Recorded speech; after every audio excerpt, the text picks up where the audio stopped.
Sir Joseph William Bazalgette.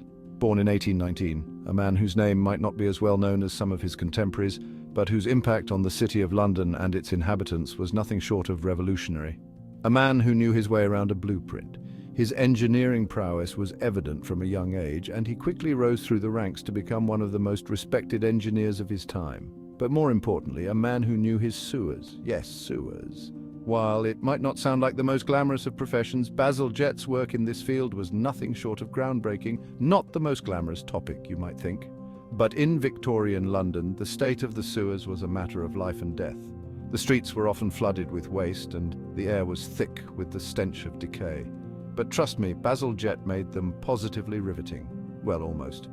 His dedication to improving the city's sanitation was unwavering, and he approached the task with a level of enthusiasm and determination that was truly inspiring. You see, Victorian London was fragrant. The city's rapid growth had outpaced its infrastructure, and the result was a public health crisis of epic proportions, and not in a good way. The Thames, that grand old river, was basically an open sewer. The water was thick with waste and the smell was unbearable. The Thames, that grand old river, was basically an open sewer. The pollution was so severe that it was said you could smell the river long before you saw it. Cholera outbreaks, a regular Tuesday. The disease spread rapidly through the contaminated water, and thousands of people lost their lives as a result. Something had to be done. The situation was untenable, and the city's leaders knew that they needed a solution, and fast. Enter our hero, armed with an engineering degree and a strong stomach. Bazalgette was tasked with designing a new sewer system for the city, one that would not only handle the waste of a rapidly growing population, but also prevent the spread of disease. His solution was nothing short of ingenious. Bazalgette designed a network of underground sewers that would carry waste away from the city and into treatment facilities, where it could be safely processed and disposed of. The project was a massive undertaking, requiring years of planning and construction. But Bazalgette's vision and determination saw it through to completion, and the results were nothing short of transformative. Today, Londoners can walk the streets without fear of cholera, and the Thames is a far cry from the open sewer it once was. All thanks to the vision and dedication of Sir Joseph Bazalgette, a true Victorian visionary. Young Joseph, bless him, didn't start with sewage. He cut his teeth on railways. A booming industry, exciting, but then fate, disguised as a particularly nasty Thames tide, intervened. London's Metropolitan Commission needed an engineer. Bazalgette, perhaps with a sigh, took on the challenge. Little did he know, he was about to become the city's unlikely saviour. The man who would quite literally save London from drowning in its own effluence. Not a job for the faint of heart or stomach. The year was 1858, the summer was hot, the Thames was, to put it delicately, ripe. Parliament, that esteemed body, was forced to flee the stench. This, my friends, was the great stink, and it was Bazalgette's cue to shine. He designed a sewer system, a marvel of Victorian engineering. Over 1,000 miles of brick-lined tunnels, intercepting sewage, whisking it away to treatment plants. The air slowly became bearable again. You could say Bazalgette cleared the air. But wait, there's more. Bazalgette wasn't just about the, shall we say, subterranean. He also gave London its iconic Thames embankments, those lovely riverside walks. Bazalgette's doing. Flood control and leisurely strolls, all in one, and while he was at it, he popped in some underground lines for good measure, the district and circle lines for those familiar with the tube, efficient and elegant. Bazalgette, you see, was a man of many talents, and an eye for both the practical and the pleasing. A life well lived, mostly. Now about the man himself, he was by all accounts a decent chap, married to Maria, had 7 children, lived in a rather splendid house, but like all good stories, there's a touch of melancholy. He suffered from epilepsy. In those days, a rather misunderstood condition, yet he persevered, pushing boundaries literally and figuratively, building a legacy that would outlast him and save countless lives. Not bad for a lad who started with railways. Bridges, parks, and a touch of irony.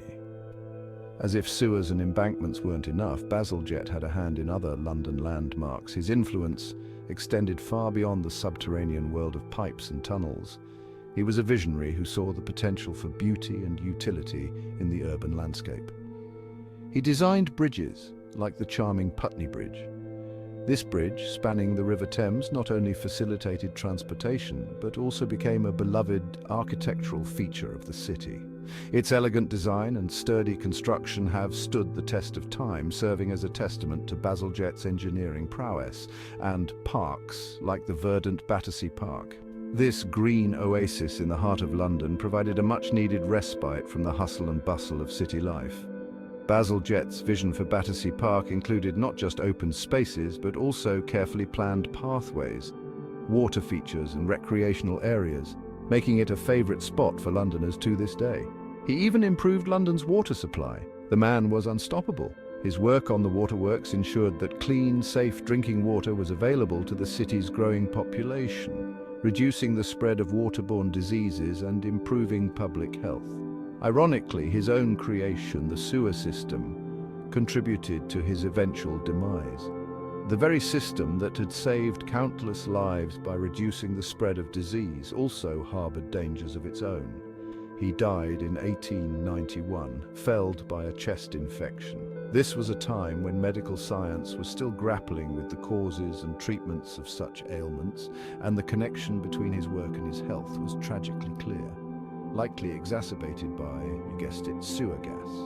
The very air he had worked so hard to purify for others had turned against him, a cruel twist of fate for a man who had dedicated his life to improving public health. A rather pungent end for a man who dedicated his life to fighting stench. His legacy, however, lives on in the bridges, parks and infrastructure that continue to serve the people of London, a fitting tribute to a man who transformed the city in so many ways. A legacy in pipes and promenade, but what a legacy. Sir Joseph Bazalgette, a name that might not be as familiar as some of his contemporaries, but his contributions to London are monumental. His vision and engineering prowess transformed the city in ways that are still felt today. Today, millions of Londoners and visitors alike benefit from Bazalgette's work. The Thames Embankment, a marvel of Victorian engineering, stands as a testament to his genius. It's not just a scenic walkway, it's a vital part of the city's infrastructure. They stroll along his embankments, oblivious to the rivers of waste flowing beneath. These embankments were designed to house massive sewers that redirected waste away from the Thames, drastically improving public health and the environment. They flush their toilets without a second thought.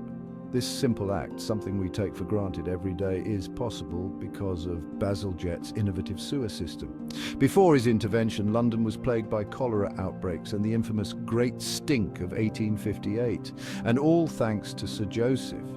His work laid the foundation for modern urban sanitation.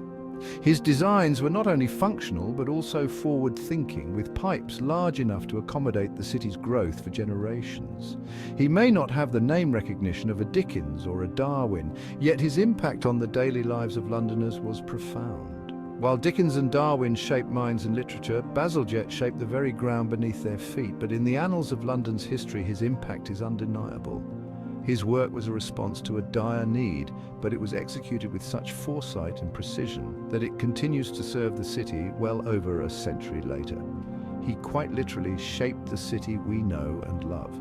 His embankments not only provided a solution to the city's waste problem, but also reclaimed land from the river, creating new spaces for roads, parks and buildings, or at least the parts that aren't underground.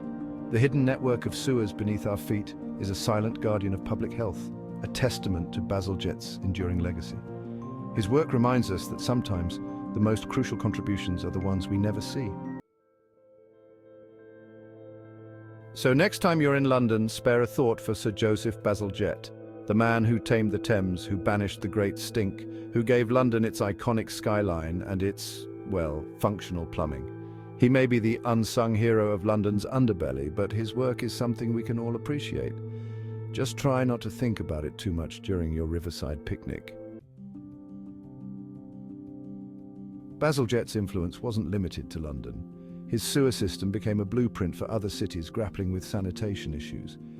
He showed the world that public health wasn't just about medicine, but about infrastructure, about planning for the future, even if that future involved, well, you know. His work was a testament to the power of engineering to solve real-world problems, to make cities livable, even lovable, and to do it all with a touch of Victorian ingenuity. So let us raise a glass, metaphorically speaking of course, to Sir Joseph Bazalgette, to the man who made London a little less smelly, a lot healthier and infinitely more pleasant to live in, and to the unsung heroes of engineering who work tirelessly behind the scenes, ensuring our toilets flush and our cities don't, well, go down the drain. Cheers to that. Sir Joseph Bazalgette.